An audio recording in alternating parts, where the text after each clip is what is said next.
Hey, Toy and Collectible fans, Fly Guy for TekSushi.com, giving you a look at this Marvel's Superheroes Secret Wars. This is a Marvel Universe comic pack that came out, I don't know, 3-4 years ago, something like that. There was a whole range, or 8 or so, of all of the issues that they had in Secret Wars. And the reason why I'm picking this back up, it's for the comic more than anything.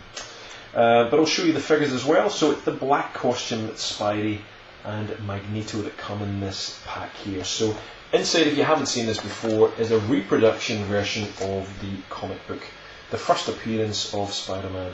And the only difference that Venom I should say, the only difference you'll get to see in this from the original comic is the black border down the side there, and there's more modern advertisements in there. The reason being just the original comic was going for about $30 or $40. I didn't really want the original one anyway. I just wanted a reproduction one to sit on a shelf next to the black Spider-Man Hot Toys that I've got.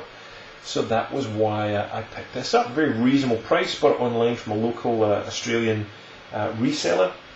I'd originally bought the figures, I've actually got these already, but I never bought the comic pack, and I bought these loose from Dorkside Toys a long time ago. So just thought we'd give you a look at them. We never really reviewed them properly. Here's a quick look at Magneto. He was one of the better figures in the Marvel Universe line that came out a while back.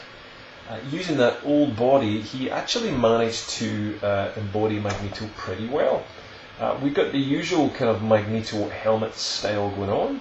Nice paint sculpt on the face. The cape is a little odd, I have to say. It's probably the weirdest and the letdown part of it for me. While the toning on it and the colouring on it works really well, it's basically the darker plastic pieces is where it's thicker. You can see the light shining from between that. But for some reason, there's a fold on the cape here. It's not something you can undo. It's partly moulded in there, so I don't quite know what they were doing, but it just looks a little odd. He's got a flap. It's always about the flaps on his cape, and it just seems weird to me. You're right. Let us know if you think the same. Leave a comment and let us know. But thread hanging down from it as well. But the figure itself is pretty solid. You can see the kind of paintwork that's been done on that muscular body. Is well done through it there, even down onto the boots. So again, it's a decent paintwork kind of figure. It's not bad at all. You can take that cape off if we remove the head and take this cape off. There's the fixing that are around there, so very comic accurate. And let's put them back on. And again, there's just the back of the figure just to show you. So incredibly muscular back actually for Magneto, so considering he was such an old dude. But great paintwork on that helmet. The helmet is obviously not removable, you can't take that off, but we get some great detail nonetheless. So pretty good figure in terms of articulation, standard stuff for Marvel Universe. We obviously get this ball jointed head. You can see the ball joint with a hinge on the shoulders. We've got ball joint with a hinge on the elbows. In fact, that's just a swivel. Yep, just a swivel, my apologies. And we get a swivel wrist as well. We get a movable torso. There's a fair bit of movement on that kind of peg you can just about see inside. We've got those standard kind of hips there on that pin that you get on Marvel Universe figures. Double joints on the knees, and we do get ball joint with a hinge on the ankles too. So these are pretty rocking, pretty cool Magneto.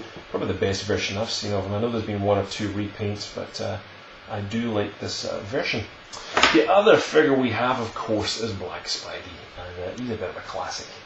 Just really, really well painted. It's basically the same body as Magneto. There's nothing much different about it. Same articulation. There's no real difference, just his torso is obviously higher up there where that moves. But otherwise, everything is exactly the same as Magneto. But he just looks great. I mean, Black Spider-Man, Venom, basically. It's, there's no real mention of it being Venom in that comic at that point. It was just Spider-Man finds another suit and puts it on. But it's still a great looking figure. And one which just looks really good with your Marvel Universe collections. If you haven't got this one, definitely pick this one up. It's particularly cool. And a great kind of muscular body on it that really fits well on this figure.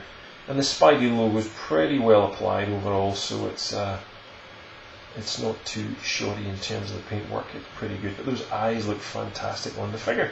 If you've never seen Secret Wars, it's a very unusual comic, but a real classic in that it was probably not unusual for its time, but basically it was one way to get for Stan Lee to get all the Marvel issues together. So you go number 8 in a 12 issue. My apologies, I said 9, but a 12 issue series, and all of the Marvel characters basically get sucked up into this planet. Galactus is involved, and all sorts of stuff ensues, and it's very bizarre. It's great kind of time from those kind of days. Great looking drawing on it. Let me just show you a couple of other pieces in there. But Spidey's obviously in his red suit at several points and moves around and fights all sorts of very colourful villains. We've got Ultron going on in there, She-Hulk, all sorts of stuff, Captain America, and on it goes. So it's a great looking comic. That was one of the ones, again, I just wanted to pick that up. Some great looking artwork. I mean, check that out. Just beautiful for its time. Simple, evocative, just works. But I just wanted this piece, and that's why I picked it up. So check out Secret Wars, 12 packs if you want to get them out there. I've reviewed a lot of the loose figures over the years, but still a great looking comic, and that's why I picked it up. But let us know what you think. Secret Wars, fan or not? Leave a comment below and let us know. If not there, you can join us on facebook.com/TekSushi, and we're also on twitter.com/TekSushi, and you can find us on Google Plus under, yep, you guessed it, TekSushi. Join us for some podcasts and other stuff we review. We've got some great people that join us. We're honoured to have FX Franz, Ashrock 1982, and Dorkside Toys, and a few others are joining us soon. Kai from Cool Collectibles. So plenty of cool peeps. Check out the TekSushi podcast coming soon. Cheers.